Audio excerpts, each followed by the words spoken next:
বন্ধুরা, আজ আমরা দেখতে চলেছি ২০১৬ সালে মুক্তিপ্রাপ্ত একটি দুর্দান্ত ফ্যান্টাসি মুভি এক্স-মেন অ্যাপোক্যালিপসে এর এক্সপ্লেনেশন, যা মুক্তি পাওয়ার সাথে সাথে পুরো পৃথিবীতে আলোড়ন সৃষ্টি করেছিল।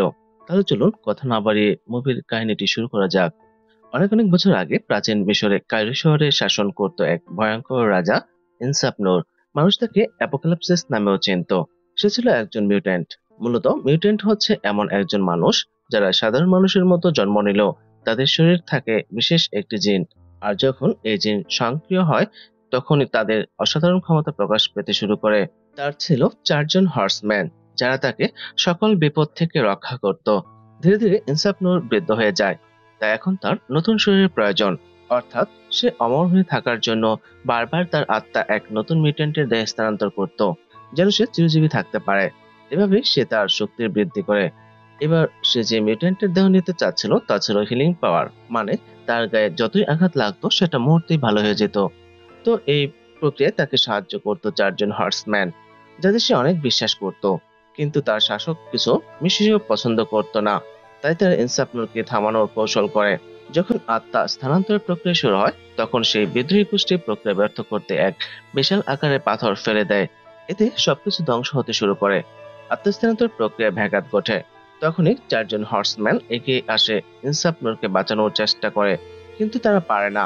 অবশেষে একজন হর্সম্যান নিজের জীবন দিয়ে তাকে বাঁচিয়ে নেয়, আর ইনসাফনুর সেই ধ্বংসাবশেষ চাপা পড়ে গভীর ঘুমে চলে যায়। পুরো পিরামিড মাটির নিচে চাপা পড়ে যায়। এরপর কেটে যায় অনেক বছর। সময়টা 1883, যেখানে আমরা স্কটকে দেখি। ক্লাস করার সময় হঠাৎই স্কটের চোখে প্রচন্ড জ্বালা করতে শুরু করে, তাই সে দ্রুত ওয়াশরুমের দিকে দৌড়ে যায়। এদিকে তাকে ভয় দেখানোর জন্য অন্য এক সহপাঠী তার পেছন পেছন যায়। তখনই স্কটের চোখ থেকে এক শক্তিশালী লেজার বেরিয়ে আসে। স্কট তার এই শক্তি কোনোভাবে নিয়ন্ত্রণ করতে পারছিল না। মানে সে একজন মিউটেন্ট যার মধ্যে লেজারের পাওয়ার আছে। দৃশ্য পরিবর্তন হয়ে চলে আসে এক ফাইট ক্লাবে। এখানে দুইজন মিউটেন্ট লড়াই করছিল। নাইট, যার আছে টেলিপোর্টেশনের ক্ষমতা, মানে এক জায়গা থেকে অন্য জায়গায় খুব সহজে যেতে পারতো। আর একজন হলো অ্যাঞ্জেল, যে পাখির মতো উড়তে পারতো। তো এই লড়াইয়ের মাঝে উপস্থিত হয় মিস্টিক। তার আবার নিজের রূপ বদলানোর ক্ষমতা রয়েছে, অর্থাৎ সেও একজন মিউট্যান্ট। এক পর্যায়ে নাইট যখন প্রায় জিতেই যাচ্ছিল, হঠাৎ করে শর্ট সার্কিট হয়।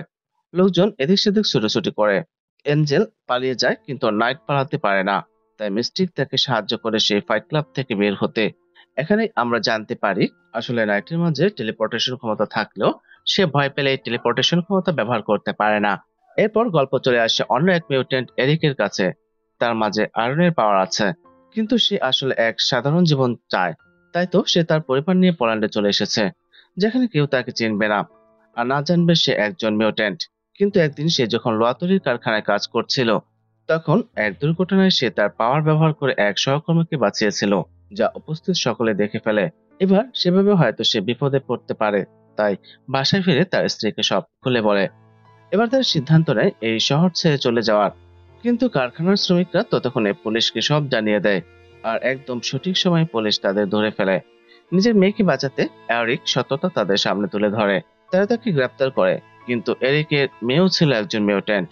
নিজের বাবাকে গ্রেপ্তার হতে দেখে সে অস্থির হয়ে পড়ে, আর তার ক্ষমতায় বিভ্রান্ত হয়ে এক পুলিশ কর্মকর্তার হাত থেকে তীরছুরি এসে এরিকের স্ত্রী ও মেয়ের বুকে এসে আঘাত করে। এতে তারা সেখানেই মারা যায়। এই ঘটনায় এরিক রেগে গিয়ে তার মেয়ের গলায় থাকা এক চেনের সাহায্যে সকল পুলিশ কর্মকর্তাদের শেষ করে দেয়। এদিকে স্কট, যার মধ্যে লেজারের শক্তি আছে যেটা সে নিয়ন্ত্রণ করতে পারে না, তাই তার ভাই অ্যালেক্স তাকে নিয়ে আসে প্রফেসর চার্লসের স্কুলে। এটা আসলে এই মিউট্যান্টদের স্কুল, যেখানে মিউট্যান্টদের তাদের ক্ষমতার উপর নিয়ন্ত্রণ করা শেখানো হয়। প্রফেসর চার্লস খুবই ক্ষমতাধর মিউট্যান্ট, তার মধ্যে মস্তিষ্ক নিয়ন্ত্রণ করার ক্ষমতা রয়েছে। এখানে স্কটের পরিচয় হয় জিনের সাথে। সে একজন পাওয়ারফুল টেলিপ্যাথ, তার ভিতরে ফিলিংস এর শক্তি রয়েছে, কিন্তু সে এখনো তার পাওয়ার সম্পর্কে জানে না। মানে সে এখনো পুরোপুরি ভাবে তার পাওয়ার এক্সপ্লোর করতে পারেনি। এবার আমরা পরিচিত ময়রার সঙ্গে। সে সিয়ের এজেন্ট, যে মিশরের কায়রো শহরে এসেছে ইনসাফনুরের সম্পর্কে গবেষণা করতে। এদিকে ইনসাফনুরকে জাগিয়ে তোলার জন্য কিছু আদিবাসী মন্ত্র পড়তে শুরু করে। ঠিক তখনই ময়রা এমন এক গুহার দরজা খুলে প্রবেশ করতে শুরু করে, যেখান থেকে সূর্যের আলো গুহার ভেতর প্রবেশ করে। আর এই সূর্যের আলো চোখে পড়তে জেগে ওঠেন সাপনোর। সাথে সাথে সেখানে এক ভূমিকম্প অনুভূত হয়, যা পুরো পৃথিবীতে ছড়িয়ে পড়ে। আর এই ভূমিকম্প, এরিকের কারখানার দুর্ঘটনা ঘটেছিল। তো রাতে জিন স্বপ্ন দেখে পৃথিবী ধ্বংস হয়ে যাচ্ছে। সে ভয় পেয়ে ঘুম থেকে উঠে পড়ে। বিষয়টি প্রফেসরকে জানায়। তো চার্লস তাকে আশ্বস্ত করে এমন কিছুই হবে না। কিন্তু পরে তার মনে এক ধরনের দুশ্চিন্তার জন্ম নেয়। এদিকে ইনসেপনোর জেগে উঠেছে। সে তার অসম্পূর্ণ প্রক্রিয়া সম্পন্ন করতে চায়, কিন্তু এই জন্য তার প্রয়োজন হর্সম্যানদের। তাই সে তার হর্সম্যানদের খোঁজ করতে শুরু করে। আর তার নজর পড়ে স্টর্মের উপর। তার মধ্যে বিদ্যুৎ ও ঝড় নিয়ন্ত্রণের ক্ষমতা আছে, কিন্তু সে তখনও পুরোপুরি দক্ষ নয়। একদিন চুরি করার সময় কিছু লোক স্টর্মকে তাড়া করে। তখন ইনসাপনুর নিজের পাওয়ার ব্যবহার করে স্টর্মকে বাঁচায়। তাই স্টর্ম ইনসাপনুরকে নিজের বাড়িতে নিয়ে আসে। এখানে ইনসাপনুর প্রথমবারের মতো টেলিভিশন দেখতে পায়। ইনসাপনুর সেই টেলিভিশন স্পর্শ করে পৃথিবীর সকল ঘটনা সম্পর্কে জেনে যায়। পৃথিবীর সম্পর্কে সকল জ্ঞান নিজের মধ্যে অ্যাবজর্ব করে নেয়। এরপর সে স্টর্মের পাওয়ার বৃদ্ধি করে তাকে বানিয়ে নেয় নিজের প্রথম হর্সম্যান। এদিকে মিস্টিক নাইটকে নিয়ে কেরিবানের কাছে আসে। কেরিবান টাকার বিনিময়ে মিউট্যান্টদের পরিচয় গোপন করে তাদের অন্য দেশে পাঠায়। তাই মিস্টিক ও নাইট আমেরিকা জয়ের জন্য কেরিবানের সাহায্য চায়। অন্যদিকে স্কটকে দেওয়া হয় এক বিশেষ চশমা, যা দিয়ে সে তার চোখ থেকে বের হয়ে আসা লেজার নিয়ন্ত্রণ করতে পারবে। সেই চশমার সাহায্যে নিজের শক্তিকে একটু হলেও নিয়ন্ত্রণ করতে শেখে। এদিকে চিন্তিত চার্লস সেরেব্রো নামক এক মেশিন ব্যবহার করে ময়রাকে দেখতে পায়।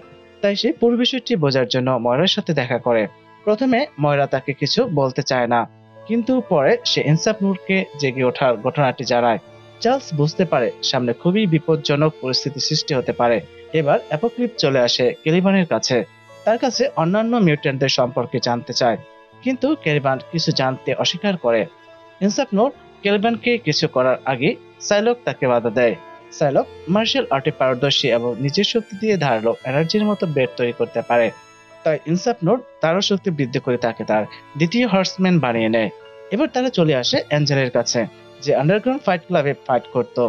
ইনসাপনুর তার নিজের শক্তি দিয়ে অ্যাঞ্জেলের ডানাগুলোকে মেটাল বানিয়ে তার পাওয়ার বাড়িয়ে দেয়। এবার অ্যাঞ্জেল হয়ে যায় তার তৃতীয় হর্সম্যান। এদিকে এরিক নিজের প্রতিশোধ নিতে চলে আসে সেই কারখানায়, কিন্তু সেখানেও ইনসাপনুর চলে আসে আর নিজের শক্তি দিয়ে এক নিমিষেই তাদের শেষ করে দেয়। সে এরিককে তাদের দলে যোগ দিতে পারে। প্রথমে এরিক না করলেও ফাইনালি সে রাজি হয়ে যায়। সে এরিককে সেই স্থানে নিয়ে যায় যেখানে সে প্রথমবারের মতো নিজের শক্তির অস্তিত্ব অনুভব করে। সে এরিককে তার আসল শক্তির সাথে পরিচয় করিয়ে দেয়। অবশেষে এরিক নিজের শক্তির সর্বোচ্চ ব্যবহার করতে শিখে ফেলে। এভাবেই সে হয়ে যায় তার চতুর্থ হর্সম্যান। এদিকে মিস্টেক ও নাইট চলে যাওয়ার আগে চার্লসের সাথে দেখা করতে আসে। তখন চার্লস ঘটনার ভয়াবহতা আন্দাজ করতে পেরে নিজের মাইন্ড টেলিপ্যাথ ক্ষমতার সাহায্যে এরিকের সাথে যোগাযোগ করার চেষ্টা করে। তখন ইনসাপনুর জানতে পারে প্রফেসর চার্লসের অসাধারণ মাইন্ড টেলিপ্যাথ করার ক্ষমতা আছে। অর্থাৎ সে নিজের মস্তিষ্কের মাধ্যমে পৃথিবীর সকল মানুষের সাথে যোগাযোগ করতে পারে। তাই সে এবার চার্লসের শরীরকে বেছে নিয়ে নিজের আত্মা স্থানান্তর করার জন্য, কারণ শুধুমাত্র এর মাধ্যমে পুরো মানবজাতিকে সে নিয়ন্ত্রণ করতে পারবে। এখানে ইনসাপনুরের পরিকল্পনা হলো সে পুরো পৃথিবীকে ধ্বংস করে নিজের মতো করে এক নতুন পৃথিবী গড়তে চায়। তাই সে চার্লসের মস্তিষ্ককে কন্ট্রোল করে পৃথিবীর সব পারমাণবিক মিসাইল গুলোকে ধ্বংস করতে শুরু করলো। সে ধীরে ধীরে প্রফেসরের উপর পূর্ণ নিয়ন্ত্রণ নিতে সক্ষম হয়ে যায়। তাই এই প্রক্রিয়া ব্যাঘাত ঘটাতে অ্যালেক্স এগিয়ে আসে। সে তার ক্ষমতা ব্যবহার করে পুরো কমিউনিকেশন নষ্ট করে দেয়। সাথে ইনসাপনুর তার হার্সম্যান নিয়ে এক্স ম্যানশনে চলে আসে। তারা প্রফেসরকে অপহরণ করে। এদিকে প্রফেসরকে বাঁচাতে অ্যালেক্স তার শক্তির প্রয়োগ করে, কিন্তু ততক্ষণে তারা অদৃশ্য হয়ে যায় আর প্রচন্ড এক বিস্ফোরণ ঘটে এক্স ম্যানশনে। কিন্তু তখনই পিটার সেখানে চলে আসে। তাকে কুইক সিলভারও বলা হয়। তার মধ্যে সুপার স্পিড পাওয়ার রয়েছে, অর্থাৎ সে তার পাওয়ার ব্যবহার করে যে কোনো জায়গায় অনেক সহজেই যেতে পারে।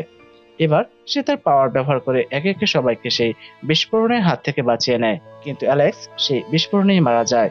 এবার ইনসাপনুর প্রফেসরকে নিয়ন্ত্রণ করে যে মিসাইলগুলো বিস্ফোরণ ঘটিয়েছিল তার তদন্ত করতে পুলিশ চলে আসে এক্স ম্যানশনে।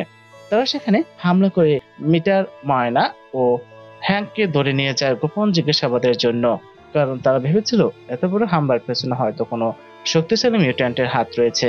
তাদের নিয়ে যেতে দেখে স্কট, জিন ও নাইট তাদের অনুসরণ করে পৌঁছে যায় এক সিক্রেট ল্যাবে, যেখানে জিন তার টেলিপ্যাথ ব্যবহার করে বন্দী থাকা ল্যাগনকে মুক্ত করে দেয়। আসলে এই মিউট্যান্টকে তারা বন্দী করেছিল বিভিন্ন এক্সপেরিমেন্ট করার জন্য। ল্যাগন মুক্ত হয়ে সবাইকে বাঁচাতে শুরু করে, পরে সে অবশ্য পালিয়ে যায়। এদিকে ইনসাপনুর প্রফেসরের মাইন্ড টেলিপ্যাথ ব্যবহার করে পুরো পৃথিবীতে একটি বার্তা পাঠায়। সেখানে সে সবাইকে জানায় মানবজাতি তার পথ হারিয়ে ফেলেছে, তাই সে সব ধ্বংস করে এক নতুন পৃথিবী বানাবে, একেবারে নিজের মনের মতো করে। এদিকে প্রফেসর চার্লস জিনের কাছে এক সিক্রেট খবর পাঠায়, সেটা নিজের অবস্থার কথা জানিয়ে দেয়। তাই তারা প্রফেসরকে বাঁচানোর উদ্দেশ্যে বেরিয়ে পড়ে। এদিকে এরিক পৃথিবীকে ধ্বংস করার কাজ শুরু করে দেয়।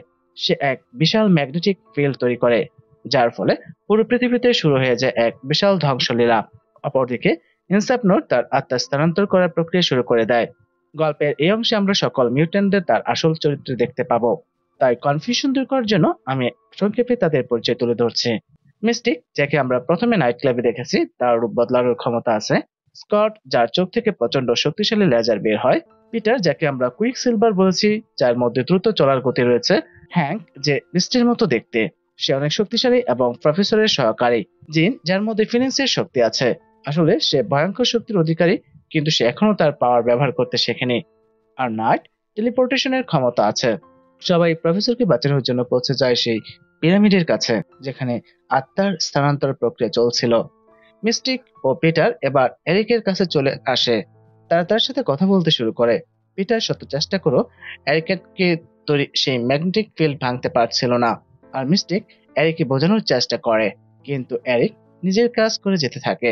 গল্পের এই অংশে পিটারের সত্যতা প্রকাশ পায়। পিটার আসলে এরিকের ছেলে, কিন্তু কোনো এক কারণে এরিক তার মাকে ছেড়ে চলে যায়। এখানে এই ছেড়ে যাওয়ার কারণ আমাদের জানানো হয়নি। অন্যদিকে বাকি মিউট্যান্টদের সাথে হর্সম্যানদের লড়াই চলছিল। এখানে হর্সম্যানদের কাজই ছিল যে কোনো পরিস্থিতিতে ইনসাফনরকে সাহায্য করা, যাতে করে সে তার আত্মা স্থানান্তর প্রক্রিয়া সম্পন্ন করতে পারে। নাইট ও অ্যাঞ্জেলের মাঝে এক ভয়াবহ ফাইট হয়। এখান থেকেই বোঝা যায় অ্যাঞ্জেল আগে থেকেই অনেক পাওয়ারফুল হয়ে গেছে। অপরদিকে আত্মা স্থানান্তর প্রক্রিয়া প্রায় শেষের দিকে। ঠিক তখনই নাইট নিজেকে কোনো মতো মুক্ত করে নিজের টেলিপোর্টেশন ক্ষমতা ব্যবহার করে প্রফেসরকে নিয়ে চলে আসে সেই স্পেস শিপে।